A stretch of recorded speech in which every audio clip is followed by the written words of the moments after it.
Perkembangan bus di Indonesia kini sudah berkembang jauh, terutama dengan hadirnya tol Trans Jawa dan membaiknya kualitas infrastruktur di Indonesia.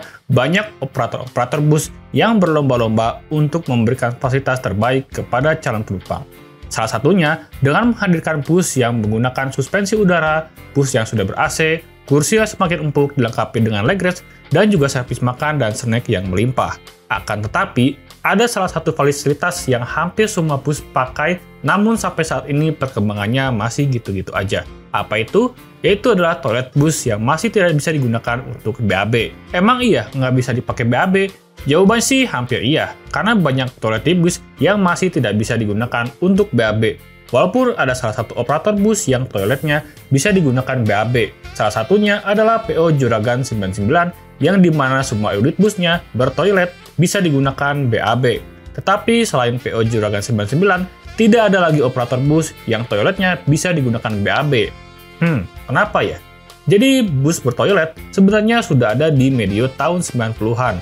Kalau tidak salah, pelopornya adalah PO Lorena. Dan iya, pada saat itu juga toilet bus hanya digunakan untuk kencing saja.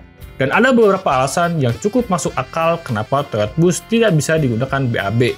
Salah satunya adalah masalah operasional, infrastruktur, dan kebersihan. Mari kita bahas satu-satu untuk detailnya. Yang pertama adalah masalah operasional.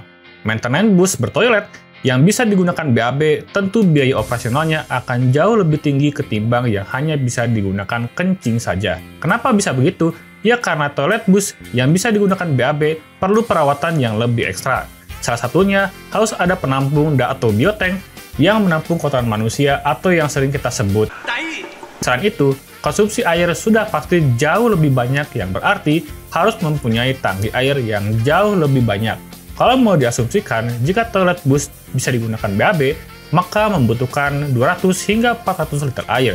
Bisa kurang, bisa lebih tergantung dari kapasitas penumpang. Ini berarti bisa memakan waktu yang lebih lama hanya untuk mengisi air saja. Kebayangkan, waktu tempuhnya bisa lebih lama karena habis untuk mengisi air saja. Selain itu, perlu adanya kru yang mau membersihkan toilet yang jauh lebih ekstra.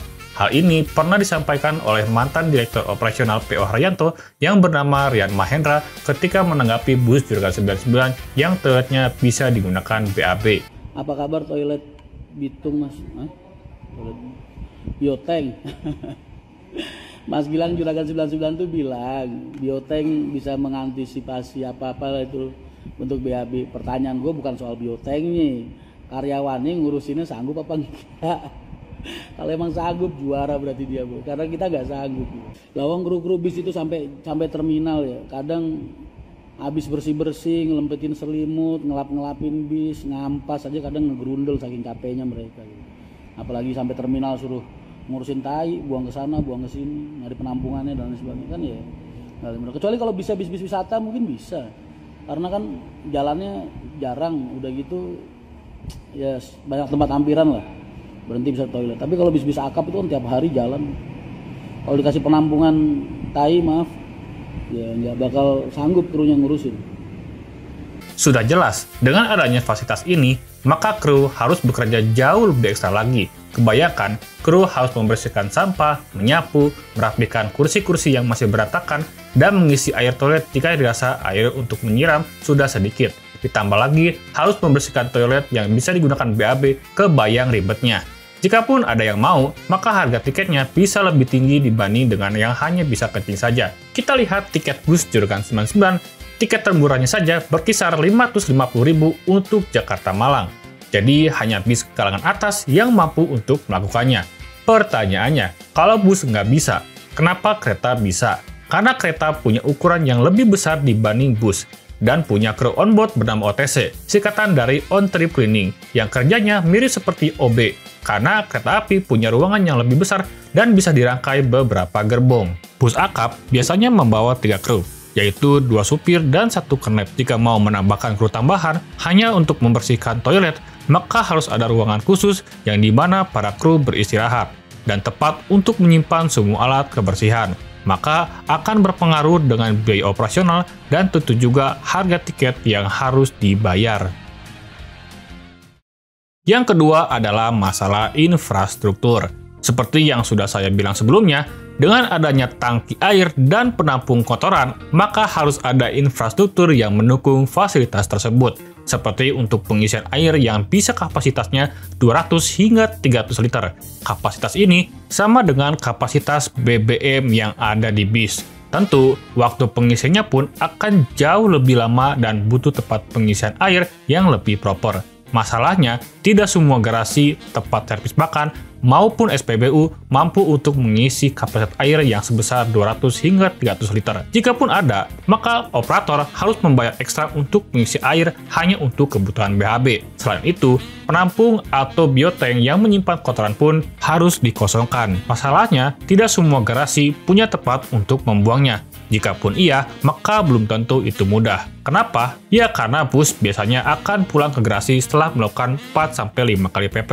Hal ini membuat pertimbangan sulit untuk membuat toilet bus bisa BAB, karena tidak semua rumah makan dan SPBU menerima pembuangan kotoran dari bus. Jika tetap melakukannya, maka bus harus lebih sering ke garasi sebanyak 2-3 kali PP. Berarti, operator bus harus menambahkan lagi unit dan karyawan hanya untuk fasilitas tersebut.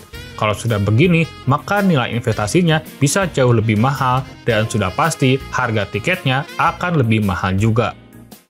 Dan yang ketiga adalah soal kebersihan. Sebelum kita lanjut ke pembahasan utama, kita mesti paham sistem sirkulasi AC yang ada di bus. Jadi, sistem sirkulasi AC yang ada di bus sama seperti di mobil, yaitu AC berputar di sekitar ruangan bus. Nah, disinilah masalahnya. Dengan sistem sirkulasi seperti itu, maka terkadang bau tidak sedap dari toilet bisa tercium hampir seluruh ruangan bus. Dan ini adalah salah satu alasan kenapa beberapa bus tidak menyediakan ruangan untuk merokok. Ya, walaupun di bus terdapat exhaust, tapi entah kenapa baunya masih tercium. Apalagi kursi yang dekat toilet. Aduh deh baunya. Belum lagi penumpangnya yang terkadang jorok, yang terkadang lupa menyiram kembali setelah memakai. Dan ya, itu juga menjadi masalah juga. Apalagi kalau bus yang lagi kekurangan air. Udah deh, kebayang joroknya kayak gimana. Saya sendiri pernah mempunyai pengalaman ketika menaiki kereta api yang mempunyai masalah penyiraman mampet di toilet kereta. Dan iya, itu sangat jorok sekali dan nggak bisa diapa-apain. Bahkan sekelas OTC pun malah menyegel toilet tersebut dengan dilabeli, "Maaf, toilet ini sedang gangguan." Kebayangkan kalau itu terjadi di bus.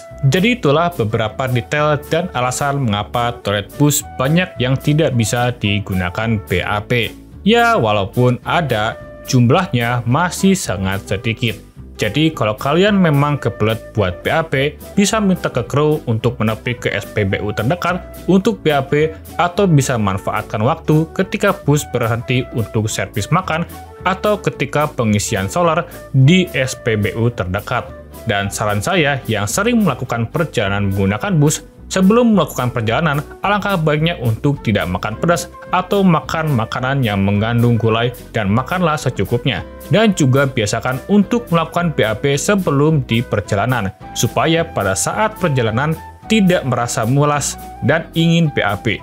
Sekian video dari saya, semoga bermanfaat dan jangan lupa follow IG saya dan subscribe juga Lokal SF56. Sekian dan terima gaji. P.